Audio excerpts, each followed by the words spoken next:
Good morning friends, मेरा नाम दिनकर शर्मा है और मैं अपने 2018 के फाइनल रिजल्ट्स का वेट कर रहा हूँ।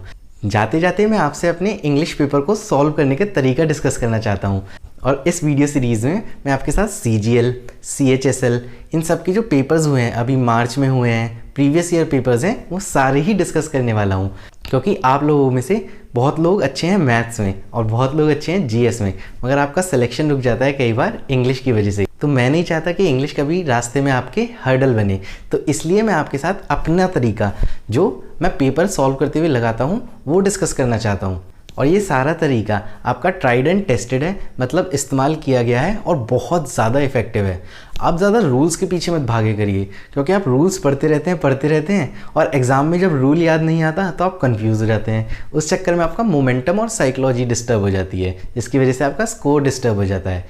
तो इसलिए मैं आपको बताना चाहता हूँ कि रूल्स भी आपके लॉजिक से बने हैं। आपके रूल्स ख़त्म हो जाएंगे मगर आपके लॉजिक्स ख़त्म नहीं होंगे। तो आइए देखते हैं मेरा तरीका मिनी स्क्रीन से। गुड मॉर्निंग फ्रेंड्स, स्वागत है आपका CGL 3 मार्च के पेपर में, जो 2018 का था मगर हुआ 2020 में। तो इसकी पेपर सॉल्विंग टेक्निक में आपके साथ डिस्कस करता हूँ। मेरा नाम दिनकर शर्मा है और मेरा CGL 2017 में स्कोर था 173 out of 200 in English mains और CGL 2018 में मेरा स्कोर था 194 आउट ऑफ 200। आप मेरे साथ फेसबुक पे भी कनेक्ट कर सकते हैं। I am there with the name Dinkar Sharma और आप मेरे को इंस्टाग्राम पे भी फॉलो कर सकते हैं। मेरी इंस्टाग्राम आईडी है studygram1390 और आप मेरे को ट्विटर पे भी फॉलो कर सकते हैं। माय ट्विटर हैंडल इज दिनकर1390। Please don't try to learn the rules. इन रूल्स से कुछ नहीं होता, इंस्टेड प्रैक्टिस देम। हमेशा उनकी प्रैक्टिस कीजिए। तो बहुत टाइम से मैं आपको यही बताना चाहता था, आपका पूरा पेपर समेट के सिर्फ इतने पार्ट में कवर हो सकता है। आपको पूरे पेपर से डरने की कभी भी जरूरत नहीं होती। ये छोटी छोटी चीजें होती हैं जो पेपर में छुपी होती हैं, तो अगर आप उन्हें पकड़ लेते हैं तो पूरा पेपर आपका खुल जाता है और पूरा पेपर बहुत आसानी से सॉल्व हो जाता है और आपके फुल मार्क्स आने के चांसेस हो जाते हैं। जैसे मेरे आए थे 194 और बिलीव मी, मैं इसमें 1 मिनट भी पढ़ के नहीं गया था क्योंकि मैंने सिर्फ लॉजिक्स लगाए थे। अच्छा, हमेशा मैक्सिमम मार्क्स लाने के लिए 100% पेपर अटेम्प्ट करिए। मतलब अगर 25 क्वेश्चन है इंग्लिश के तो 25 कीजिए, 200 क्वेश्चन आते हैं तो 200 कीजिए। और ध्यान रखिएगा, यूजेज आपकी बहुत इंपॉर्टेंट चीज है। या आपकी रीडिंग से, जितना ज्यादा आप रीडिंग करेंगे उतनी ज्यादा बढ़ेगी। और यूजेज इसलिए इंपॉर्टेंट है क्योंकि एक वर्ड ना अलग अलग मतलब देता है अलग अलग जगह पे इंग्लिश में, और ये सब मैंने चैटिंग लैंग्वेज में ही लिखा है जो आप व्हाट्सएप पे यूज करते हैं। तो आइए बढ़ते हैं अपने पेपर की तरफ। आपसे पहले पूछा गया एक्सोडस का एंटोनिम। एंटोनिम मतलब ऑपोजिट। तो एक्सोडस मिला है आपका एक्स शब्द से। एक्स का मतलब होता है आउट और इसका एंटोनिम पूछा है तो होगा इन। तो इनमें से कौन सा शब्द है जो आपको इन की सेंस देता है? तो वो है अराइवल। अराइवल मतलब आना और डिपार्चर मतलब जाना। अगर सिनोनिम कहता ना तो डिपार्चर लगाते। फिर आपसे पूछा है सिनोनिम बताइए सिंटिलेटिंग का। सिंटिलेटिंग आपका वर्ड बना है सिंटिलिया से और सिंटिलिया का मतलब होता है स्पार्क। जैसे पटाखे फूटते हैं तो स्पार्क आता है, या फिर इलेक्ट्रिक लाइंस में भी स्पार्क आता है। उसी वाले स्पार्क की मैं बात कर रहा हूँ जो 1 सेकंड के लिए आता है एकदम चला जाता है। तो इसका सिनोनिम आपको आसानी से मिल ही जाएगा इन शब्दों में। ग्लिटरिंग। ग्लिटरिंग का मतलब भी होता है चमकीला। और फिर आपसे पूछा है वर्ड क्विसेंट का एंटोनिम। अच्छा, क्विसेंट क्या होता है? आपने वर्ड सुना है quite, keep quiet, finger on your lips. तो क्विसेंट उसी से ही बना है, मतलब साइलेंट। और इससे पूछा है आपका एंटोनिम, तो एंटोनिम हो जाएगा आपका एक्टिव। देखा कितना सिंपल हो जाता है अगर आपको इटीमोलॉजी पता हो कि मतलब ये वर्ड्स आए कहां से। अब मुझे पता था कि ये वर्ड्स आते कहां से हैं, तो इस तरीके से मैं आपका वोकैब के सेशंस चलाऊंगा, उसमें आप कवर करेंगे कि वर्ड्स बनते कैसे हैं। फिर नेक्स्ट आपसे सिनोनिम पूछा गया था ऑब्लिगेटरी का।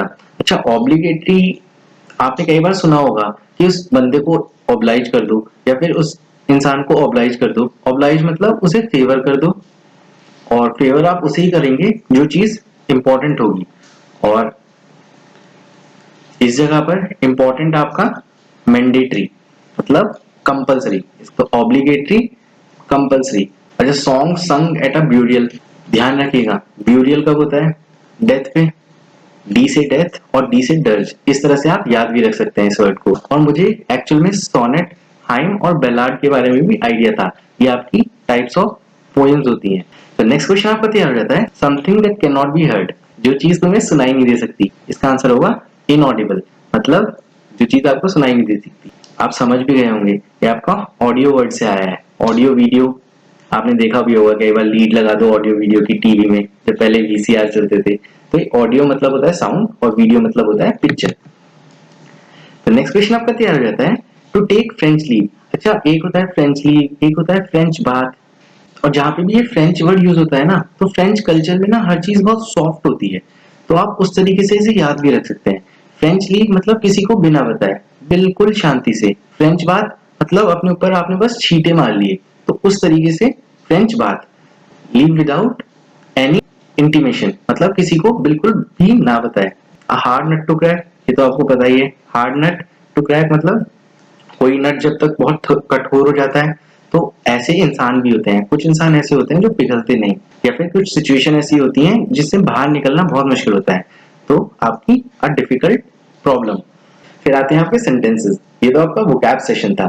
सेंटेंसेस में प्लीज हमेशा रूल्स को प्रैक्टिस कीजिए ज्यादा से ज्यादा, उन्हें रटिए मत। सबसे पहले आती है आपकी नो इम्प्रूवमेंट, ये आपकी बहुत इंपॉर्टेंट है। मैं इसमें बहुत वीक था और मैंने इसकी बहुत प्रैक्टिस करी, रूल्स को हमेशा मैंने इसमें प्रैक्टिस करा, तो फिर मुझे कभी भी इसमें प्रॉब्लम अब नहीं आती। The director will agree with the proposal if we do not exceed the budget.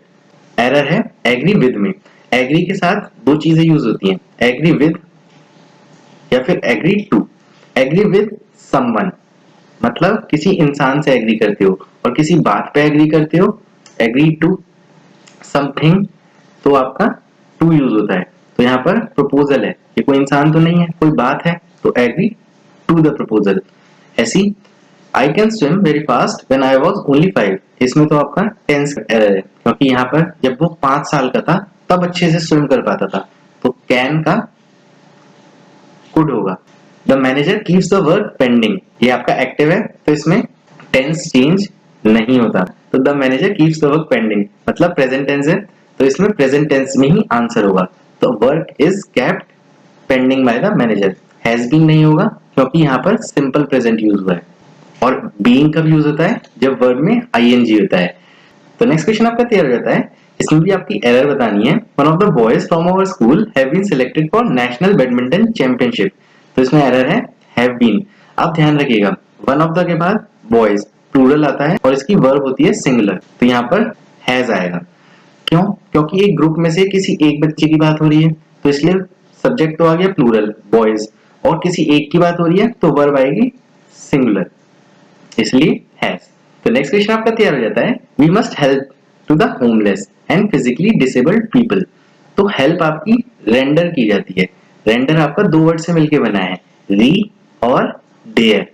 री मतलब बैक और डेयर मतलब गिव, तो गिव बैक मतलब उनको हेल्प देनी चाहिए हमें। नेक्स्ट क्वेश्चन आपका तैयार हो जाता है, fill in the blanks with most appropriate word. Handle this glass table with care because it is, तो इसका सही जवाब होगा फ्रेजाइल। फ्रेजाइल का मतलब होता है आपका कमजोर। तो लास्ट आपका नो एरर आ जाता है, the captain as well as the players were responsible for winning the trophy, तो इसमें एरर होगी वर रिस्पॉन्सिबल। तो एज वेल एज के साथ आपका जो वर्ब आती है वो आपके पहले सब्जेक्ट के अकॉर्डिंग आती है, मतलब जो एज वेल एज से पहले यूज किया गया है। तो यहाँ पे द कैप्टन की बात हो रही है, एक जने की बात हो रही है, तो आपका वॉज आएगा। ये आपका डायरेक्ट इनडायरेक्ट आ गया। He said to the hotel receptionist, "Can you tell me the tariff of the rooms?" Tariff मतलब होता है किराया। तो उसने पूछा होटल रिसेप्शनिस्ट से, "Can you tell me the tariff of the room?" तो क्वेश्चन है तो asked यूज होगा, कॉमा इन्वर्टेड कॉमास हटाते हैं तो if यूज होता है, और can का could हो जाएगा। तो if he could tell him the tariff of the rooms। फिर आ गया आपके पैराजम्बल्स। इनमें भी आपको कई बार दिक्कत होती है, मगर इनमें बहुत इंपॉर्टेंट होता है आपका पहला वर्ड देखना सेंटेंस का, और सेंटेंस का आखिरी वर्ड देखना। तो जैसे ये वर्ड है हाउएवर, ये आपका आर्ग्यूमेंट को कंक्लूड करता है, मतलब किसी भी बात को बंद करता है, उसको बढ़ाता नहीं है। तो ये आपका फर्स्ट सेंटेंस तो हो ही नहीं सकता, तो फर्स्ट सेंटेंस आपका वो होगा जो किसी बात को बढ़ावा देता है। दे ब्लेम गवर्नमेंट, दे आ गया तो ये नहीं होगा। क्यों? क्योंकि इससे पहले किसी और की बात हो चुकी है, जब भी उसके लिए दे यूज किया है। सो भी आपका कभी भी फर्स्ट सेंटेंस नहीं होता, तो सबसे पहला आपका सेंटेंस होगा बी। तो आपका तो खैर यहीं पे ही सॉल्यूशन मिल जाता है, इन चारों में सबसे पहले बी इसी में यूज किया था, मगर फिर भी मैं आपको आगे बताता हूँ। The general human tendency is to find faults in the policies frame by the government. मतलब ये हमारी आदत होती है कि जो भी गवर्नमेंट पॉलिसी बनाती है उसमें कमियां निकालना। So people only criticise and condemn the policy makers. तो हम हमेशा उन्हें क्रिटिसाइज ही करते रहते हैं। They blame the government for their slow progress expecting miracles and magic transformation in their life. हम हमेशा गवर्नमेंट से एक्सपेक्ट करते हैं कि हमारी लाइफ में जादू हो जाए और हमेशा उसे रिस्पॉन्सिबल ठहराते हैं अपनी स्लो प्रोग्रेस के लिए। However they ignore the truth. फिर एंड में यूज होगा आपका हाउएवर। मगर सच्चाई ये है कि प्रोग्रेस और success are proportional to labour. जितनी हम मेहनत करते हैं उतनी ही आपकी प्रोग्रेस और सक्सेस होती है। तो नेक्स्ट क्वेश्चन आपका तैयार हो जाता है। इसमें भी देखिए हाउएवर पहले यूज हुआ है तो आपका ये तो सेंटेंस हो ही नहीं सकता। This change can be expressed. This ये भी नहीं हो सकता। दिस की मतलब इससे पहले कोई और सेंटेंस आया है जब भी उसके लिए दिस यूज हुआ है। First in terms of absolute manner and second in terms of percentage change. तो ये भी नहीं हो सकता क्योंकि इसमें तो पता ही नहीं चल पा रहा कि सब्जेक्ट क्या है। तो यहाँ पर देखिए C, growth of population refers to the change in the number of inhabitants of the country.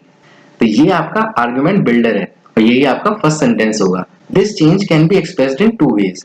ये दो तरीके से हो सकता है। तो पहली लाइन का मतलब हो गया आपका ग्रोथ ऑफ पॉपुलेशन, मतलब पॉपुलेशन की बढ़त बताती है change in the number of inhabitants in the country, कितने नंबर बढ़े। This change can be expressed in two veg.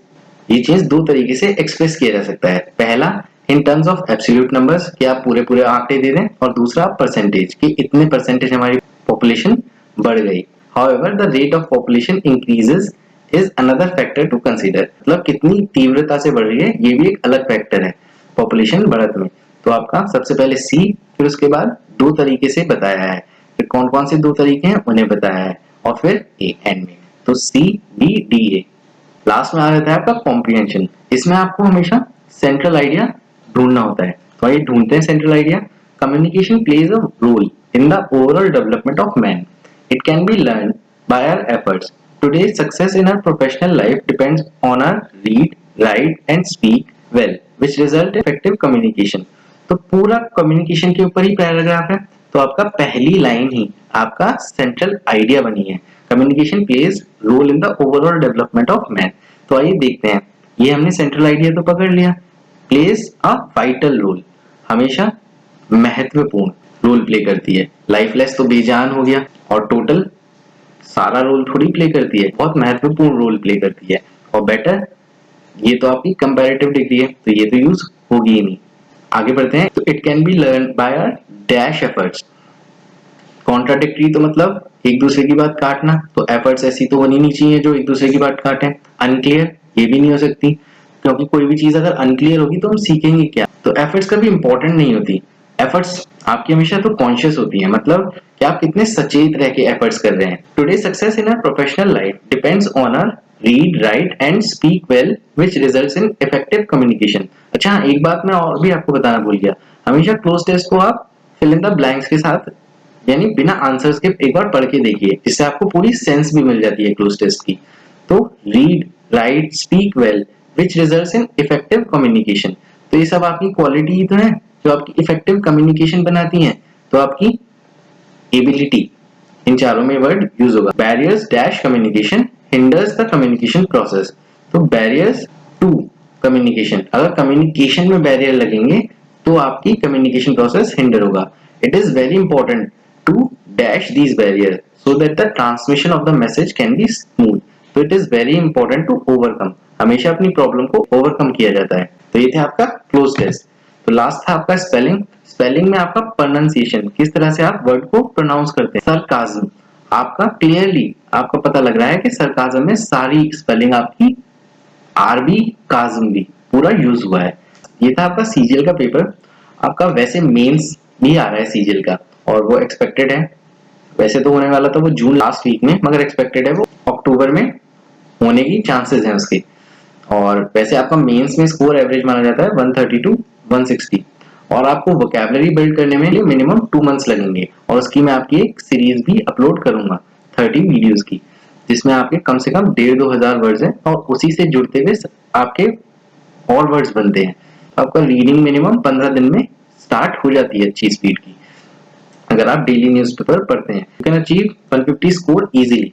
आपको इन आने वाली वीडियोस में मैं ये बताऊंगा कि किस तरह से प्रीवियस ईयर पेपर सॉल्व करे जाते हैं, किस तरह से मैक्सिमम नंबर लाए जाते हैं पेपर में विद मिनिमम एफर्ट्स, मतलब आपका स्मार्ट वर्क। और इसी चैनल पे आपके आने वाले टाइम पे वोकैबुलरी सेशंस भी होंगे और आपको बताया भी जाएगा किस तरह से आप अपनी रीडिंग स्पीड बढ़ा सकते हैं और आपके सेंटेंस इंप्रूवमेंट की डेली आपकी एक्सरसाइज चलेंगी टू प्रैक्टिस योर रूल्स। और आपको रूल्स के बारे में भी ओवरव्यू दिया जाएगा, मतलब आपको सारे रूल्स पढ़ाए जाएंगे मगर आपको उन्हें याद करने की जरूरत नहीं है।